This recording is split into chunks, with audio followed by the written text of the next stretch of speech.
We're going to begin with breaking news. A deal to test some of the evidence found in that decades-long murder case of 3 boys killed in West Memphis. Damian Eccles and 2 others were convicted in that case and have fought for several years to have DNA examined in an effort to clear their names once and for all. Court documents indicate the testing has been approved for several hairs found at the crime scene and a list of other items stored throughout the years. Those same documents say the hairs which are being tested were found on various articles like pants, body parts, and even 3 tree stumps.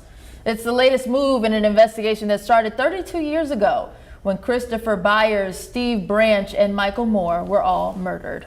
The 3 men convicted later accepted an Alford plea that put a guilty plea on the books while they still maintain their innocence. The agreement between the state and defense attorneys lays out a plan for shipping the evidence to a lab, but no word on how long it will take. We will have a full report on the latest developments tonight at 10. The Sun had some tough competition out there to start off the first day of August. I'm not complaining though, because temperatures were unseasonably cool. Highs today primarily low to mid 80s across the board. Right now it's 81 in Little Rock, 87 in Arkadelphia, 90 though in Camden, 70s Fayetteville, Harrison, and pretty close to Mountain Home.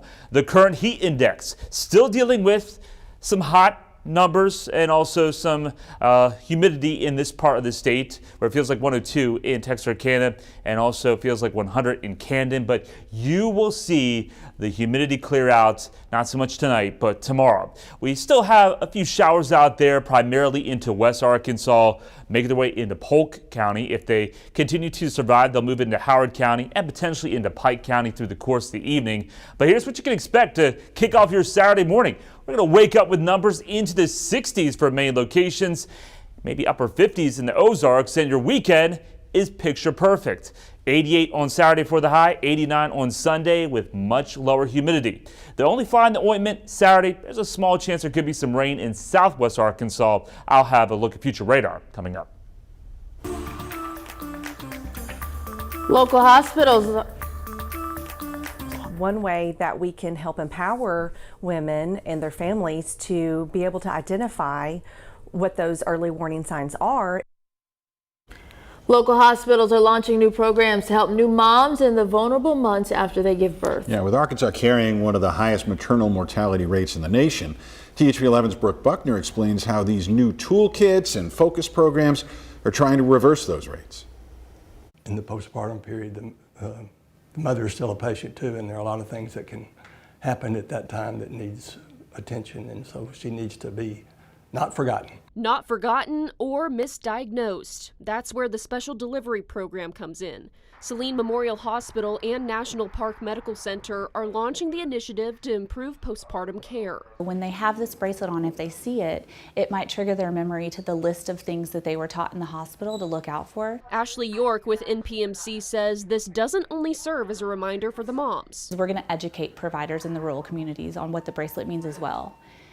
Prompt them to look at it through an obstetrical lens and either refer them to an obstetrician or pull from their own knowledge of how the symptoms would be different and play out a little different if they are recently postpartum. Right now, the bracelet is designed for postpartum patients to wear for 6 weeks after delivery, although Dr. David Caldwell says some view the postpartum period longer. When I was in training, it was always 6 weeks, and then it kind of moved to 8 weeks. And now the American College of OB-GYN says it should be 12 weeks.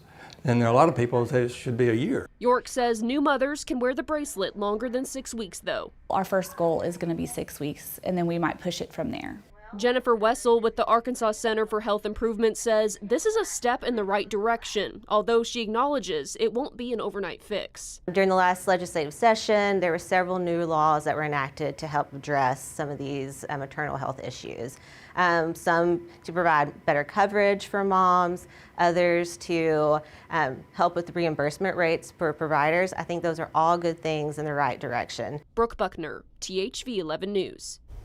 Brooke, thank you. The special delivery program is modeled after a similar one that started at St. Mary's in Russellville in 2023.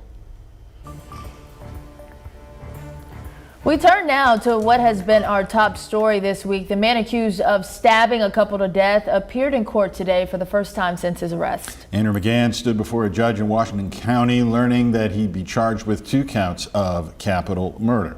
The entire hearing lasted less than 3 minutes with a reading of the charges and a quick decision to deny bond. A public defender was appointed to represent McGann and an arraignment date was set for August 25th. Those working the case say they feel a heightened sense of pressure to hand out serious consequences.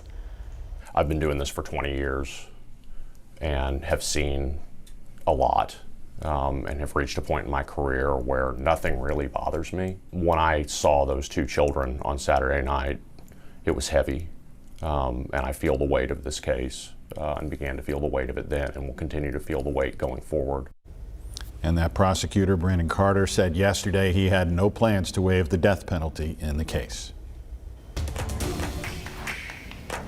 A Central Arkansas school superintendent now on probation after a hearing this morning before the State Board of Education. THV 11's Carter Three reports that Michael Stacks of Quitman defended his actions after allegations of bullying of underclassmen on the football teams. And she alleged those things in my office and gave me reasonable suspicion to report. I immediately reported. That's Michael Stack's recollection of an incident from 2024 when he served as athletic director and principal for Quitman High, a place where bullying and harassment was going on in the football locker room. Kids were shoved in lockers and hit with footballs. They were shot with Orby and or BB guns.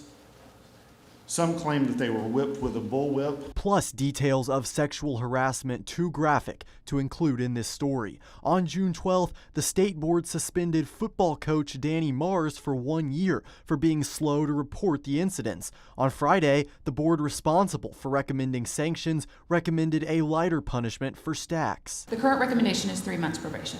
That is the most recent recommendation. Yes, ma'am. But the board debated if the punishment should be harsher. In particular, board member Jeff Wood, who Stacks alleged has been improperly communicating with witnesses throughout this process, pushed for more. I believe you should have enforced policy 6.1.A.11 as written. Any student that is on court-ordered probation will not be allowed to participate in any extracurricular activities. Black and white. It's super simple. Stacks said that it's not black and white because in considering punishments, you have to consider a student's disabilities, individual education plan, and more. We have to be able to look at that and take those kind of things in consideration when we are considering discipline for kids. Wood and some other board members weren't moved by these arguments and proposed Stacks' punishment be upped to 1 year suspension and then 2 years of probation. But that motion failed 4-3, after which they came to their final conclusion: 2 years probation, some mandatory training, and a $250 fine. Stacks told me afterwards he was still disappointed by this outcome. I accepted the 3-month probation for that, rolling it back to a full 2 years just based on their arbitrary decision making, particularly that of a couple of the state board members who seem to have other knowledge outside is very troubling to me. In Little Rock, Carter Thweet, THV 11 News. Carter, thank you. The Quitman School Board promoted Stacks earlier this year. He'll still be able to serve in the role while on probation. Parents of some of the boys targeted by the bullying once again spoke during a public comment period, with several saying they don't feel like their kids are safe with Stacks in charge. More arguments from the public comment period and the meeting as a whole are up on our website right now, thv11.com.